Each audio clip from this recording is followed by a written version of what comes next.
एक ओर असंख्य मुगल और राजपूतों की सम्मिलित शक्ति और दूसरी ओर महाराणा के केवल 12,000 वीर। एक ओर भारतवर्ष की संचित संपूर्ण राजशक्ति और दूसरी ओर स्वतंत्रता के उपासक वीरवर्ती महाराणा प्रताप के मुट्ठी भर सहायक। मानसिंह को अपने सैन्य बल पर गर्व था। पूर्ण विश्वास था कि यह सेना कभी पराजित न होगी। इतनी बड़ी सेना का संगठित रूप उसने अपनी किसी लड़ाई में न देखा था। उस मुगल सेना का उस समय की कोई शक्ति विरोध कर सकती थी। संसार में इतना प्रभाव किसी शक्ति का न था।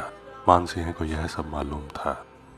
महाराणा को धोखा देने के लिए उसने अपनी सेना के कई भाग कर दिए और एक एक सेनापति को अलग रहकर उनके संचालन की आज्ञा दी। एक बृहत व्यूह बनाया गया कि यदि उसके भीतर किसी तरह शत्रु दल आ जाए तो गिर कर मरने के सिवा बचने का कोई उपाय न रहे, तथा फैली हुई शत्रु सेना की संख्या का अनुमान भी महाराणा नहीं लगा पाएंगे। उधर महाराणा प्रताप सिंह भी नौसिखिए न थे। सेनापति के लिए जिन गुणों की आवश्यकता होती है वे सभी गुण प्रताप सिंह में मौजूद थे। बल्कि यह कहना चाहिए कि वे अपने समय के सर्वश्रेष्ठ वीर थे। इतने बड़े विवेचक मनुष्य को धोखा देना आसान न था। प्रताप सिंह के अनुचरों ने पहले ही मुगल शक्ति का अनुमान लगा लिया था। चारों ओर उनके गुप्तचर लगे हुए थे और बात की बात में यथार्थ खबर महाराणा प्रताप सिंह जी तक पहुंच जाती थी। युद्ध का प्रथम चरण समाप्त हो चुका था। महाराणा प्रताप सिंह जी की अरावल ने मुगलों की अरावल में कसकर मार लगाई थी।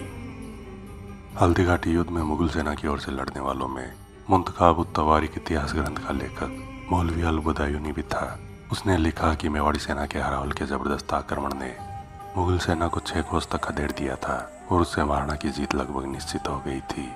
हाकिम घासूर, रामदास राठौड़ और भीम सिंह डोडिया ने जो युद्ध कौशल, वीरता और शौर्य का प्रदर्शन किया वह देखने ही लायक था। इसके आगे बदायूनी लिखता है कि हमारी सेना की बाईं ओर के मुगल सैनिक, जिनका नेतृत्व राजा लूणकरण कर रहे थे, इस हमले से डरकर भेड़ों की झुंड की तरह दाईं ओर भाग निकले। इस समय बदायूनी अरावल के कुछ खास सैनिकों के साथ था और उसके साथ आसिफ खान भी था।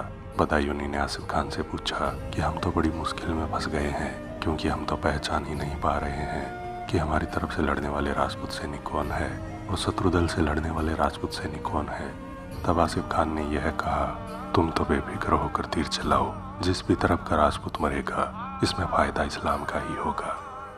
इस तबाही के समय मिहत्तर खान अपनी सहायक सेना सहित चंदाउल से निकल आया और उसने ढोल बजवाया और हल्ला मचाकर फौज को एकत्रित होने के लिए कहा और जोर से चिल्लाकर कहा कि बादशाह अकबर खुद युद्ध भूमि में आ रहे हैं। उसकी इस कार्रवाई से भागती हुई सेना में आशा का संचार हुआ, जिससे उसके पैर टिक गए, यानी मुगल सेना फिर से लड़ने के लिए तैयार हो गई। मुगल सैनिक उत्तर पूर्व में हल्दी घाटी के बाहरी सिरे पर जमा हो गए।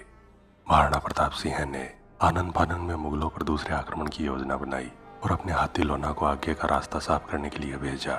लोना का आक्रमण रोकने के लिए मुगलों ने गजमुक्ता नामक विकराल हाथी को आगे बढ़ाया। पहाड़ की आकृति वाले इन 2 हाथियों के प्रहार से सैनिकों में आतंक छा गया। मुगलों का हाथी घायल होकर गिरने ही वाला था कि इसी समय महाराणा के हाथी के महावत को मुगल सैनिकों ने गोली मार दी। इस पर महाराणा का हाथी लौट गया तथा ग्वालियर नरेश राम साह तंवर के पुत्र प्रताप तंवर ने राम प्रसाद नामक हाथी को आगे बढ़ाया। इस हाथी का मुकाबला करने के लिए मुगलों ने गजराज तथा रणमदार नामक 2 हाथी आगे बढ़ाए। मुगलों द्वारा राम प्रसाद के महावत को भी मार डाला गया।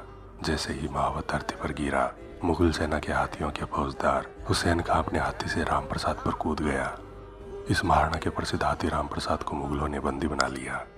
हाथियों की लड़ाई समाप्त हो जाने के बाद कछवाहा तथा सिंसोदिया योद्धाओं ने आगे बढ़कर निकट युद्ध आरंभ किया। मुगलों ने फिर से बिना सोचे विचारे कि राजपूत उनके पक्ष के हैं अथवा महाराणा के, उन पर तीर तथा गोलियां बरसाना आरंभ कर दिया।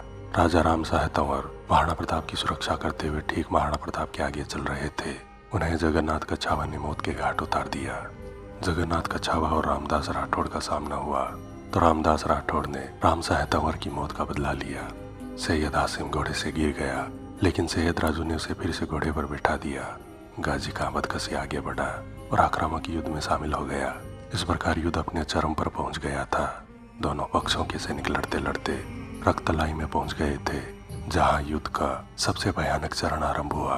बड़ी संख्या में सैनिक कट कट कर मैदान में गिरने लगे।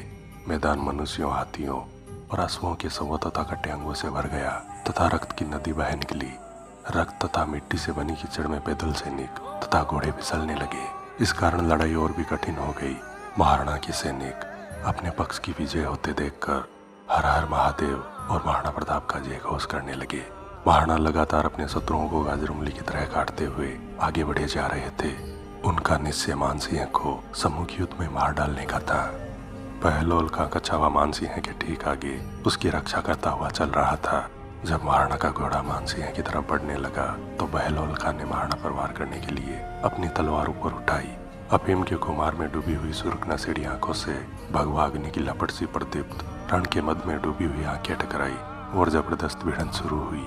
कुछ देर तक तो मुगलिया बिलाव के साथ महाराणा यूं ही मजाक का सा खेल खेलते रहे और फिर गुस्से में आकर अपनी तलवार के एक ही वार में घोड़े सहित हाथी सरीखे उस नर का पूरा धड़ बिल्कुल सीधी लकीर में चीर दिया। ऐसा फाड़ा कि बहलोल खां का आधा शरीर इस तरफ और आधा उस तरफ गिरा।